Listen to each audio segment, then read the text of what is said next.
Yesterday, I played a game that I hadn't played before, and it showed me the biggest leap forwards in gaming as a medium that I've seen since Mario 64. Oh, and it's free. And it's out now on PC and PlayStation.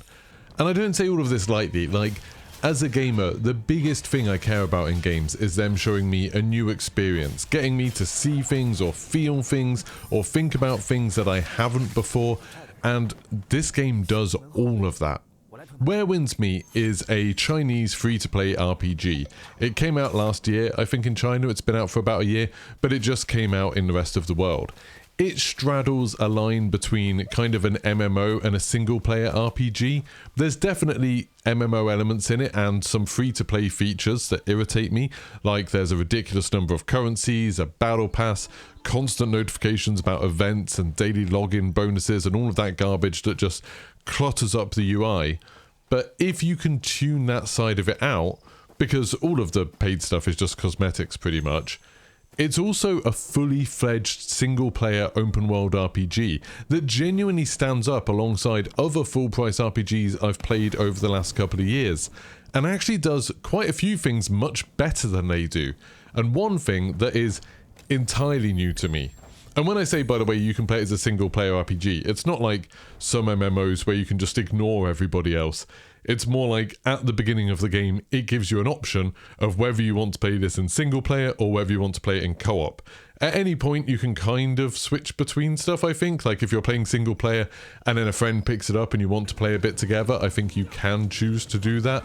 And if you're playing on the co-op side of it, I think you still can do a lot of stuff single player if you want to. But it gives you the choice of how you want to play. And that's not the only good thing about the game. There's no shortage of great ideas in Where Winds Meet. I could make a whole video about the subtle physics engine that they don't advertise or make a big deal of, but it allows you to do things like cutting down bamboo and then running up it as a new bridge that you just made. Like, the bamboo that you sometimes accidentally cut down with your sword, swing it around or whatever, is a physics object that you can run on. That just seems wild to me. I could make a whole video about the immersive sim-like aspects of the magic system. You can do things like freezing NPCs using what I think is acupuncture to control their movements in order to find novel solutions to problems. I could make a whole video about the combat system that lets you fully control your own experience and how difficult it is, ranging from an absolutely hard as nails and shockingly competent Souls-like with dodging and parrying and magic abilities and all of that kind of thing, all the way to just being a flashy button masher that feels like you're playing Bayonetta on easy mode, that even slows down times to make it easier for you to parry and just tells you what you need to do at any given moment, but lets you do stuff that looks really cool. I want to praise all of these things. I want to wax lyrical about how beautiful the game can be, how carefully the tone is managed to present a kind of light-hearted Wuxia tale. There's bits that are really funny, but there's also real elements of drama and interesting characters. I want to talk about how every time I've explored just a little bit, I've found entire side quests that feel as substantial and important as main missions in most other games. In one of the first towns that I was wandering around that the quest took me to, I saw there was a kid that was upset that they'd dropped the ball they were playing with down a little hole in the ground, and the kid was kind of like, hey, could you go get it for me? The adventure that ensued in me going to get that ball back was genuinely more riveting and exciting than the entire campaign from this year's Call of Duty. But that's not what this video is about. This video is about how you talk to the NPCs.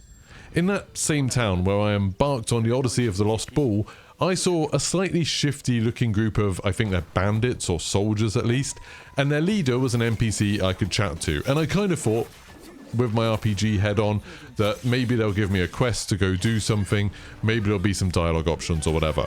The game suggested that I could befriend this person if I could convince them that I was actually her superior, and helped her sort out the problem she was having with her soldiers. So yeah, I figured it would be a dialogue tree. There'd be some dialogue choices like Fallout or The Outer Worlds, and I would have to, you know, choose from a set of options based on the skills that my character had. I think I'd picked something to do with charisma earlier on, and I thought that would maybe give me an extra option to resolve this.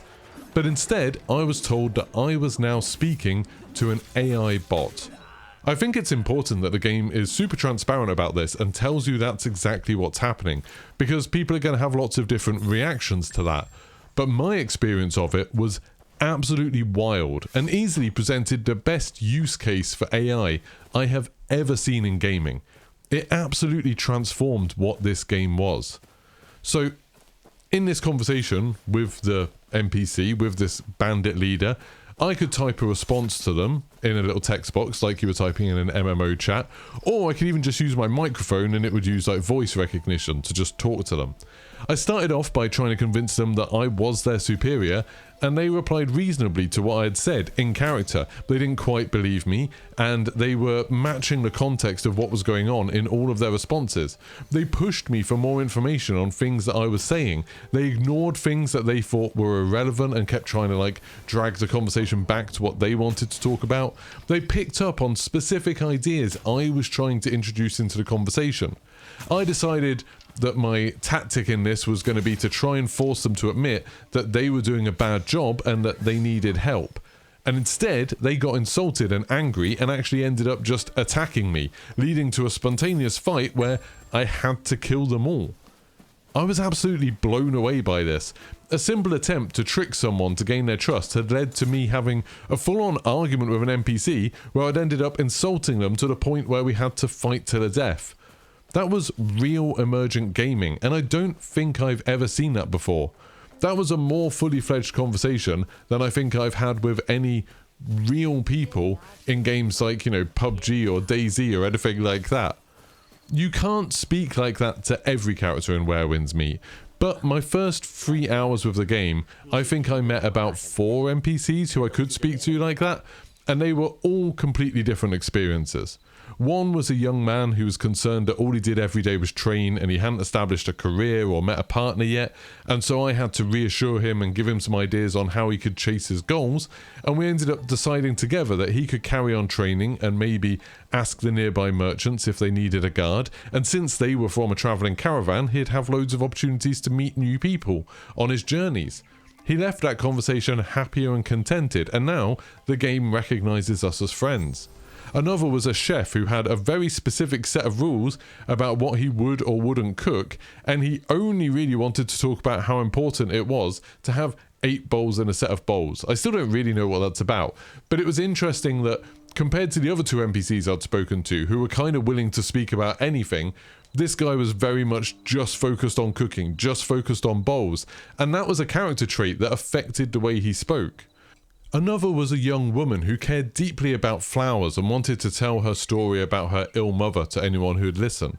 When I went back later to tell her how I'd actually ended up draining an entire lake, partly by mistake, she was really worried about the effect it was going to have on the flowers and animals nearby, which made complete sense based on what I knew about her character. I know this isn't the first time that AI chatbots have been used in gaming, but when I've seen it before, it's always been the whole focus of the game, and they sort of became a toy to provoke and prod to test their limits. In Where Winds Meet, they're just integrated into an open world RPG, and they make complete sense as interactions you would have with NPCs, but they make dialogue trees seem positively archaic and limiting. Trying to trick an NPC is infinitely more compelling when you need to find the words yourself, instead of just choosing from dialogue options that you can predict the effect of. Now, of course, there's lots of reasons to be concerned about AI being used like this. How much energy and water is it using? Is this being used to replace paying the real writers who maybe would have done a better job? Is it somehow profiling my entire psychology to be sold to the highest bidder? I've personally got no real answers for any of those. I don't know how much energy or water this uses. The whole thing is almost in real time, but there is a slight delay indicating that it's being done on a server somewhere, and there's clear limits to it in terms of there's no voice acting or animation attached to it. It's text-only responses. The NPCs don't change their behavior in game or anything like that. It feels like the first version of something. You know, you can't do this with every NPC. You can't have every conversation that you have to have in this system, and it doesn't really affect that much of what they do other than will they immediately start fighting you or not. Like when I told that person, that girl that I had drains an entire lake. She didn't like rush over to go look at the lake or anything like that. It's not quite that sophisticated.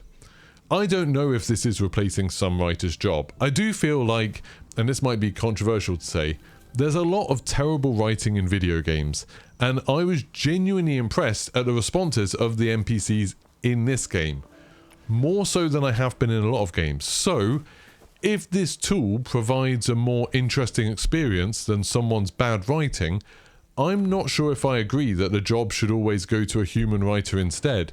I'm sure there still is a human involved in this, because each of the kind of AI chatbots have their own distinctive character, their own sort of set of knowledge, the things that they know, the things that they care about. And so someone's crafting that, someone's designing all of that. But instead of writing the lines they're going to say, they're more kind of giving the chatbot the context that it needs to create something interesting itself. And I'm personally okay with that. Are they stealing all of my information and responses? I have no idea. Like, maybe the Chinese government now knows how I would try and convince a 10th century bandit that I was her superior. I'm sure, or at least I'm hoping, that journalists will investigate those kind of problems, and I'll be interested to see what they find. If anyone who worked on the game, by the way, is out there and wants to talk to me about stuff like that, I would love to do an interview with anybody that worked on this system. I'm super interested in it.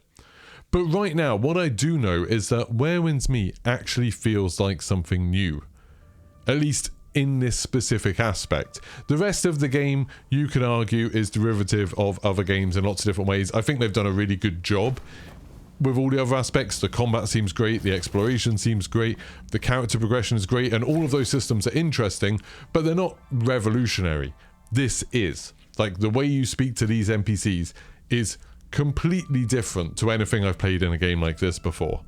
I'm excited to get back to playing it, to discover more of these NPCs and have these conversations, and that's in a way that I'm not excited about conversations in many other RPGs.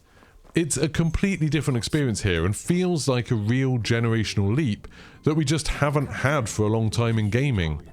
I do wonder how common this will become. I've been harbouring a conspiracy theory for a little while that GTA 6 actually is heavily using AI for NPC interactions, and that the delay that we've just had is partly in the hope that there's going to be a better public sentiment towards the technology.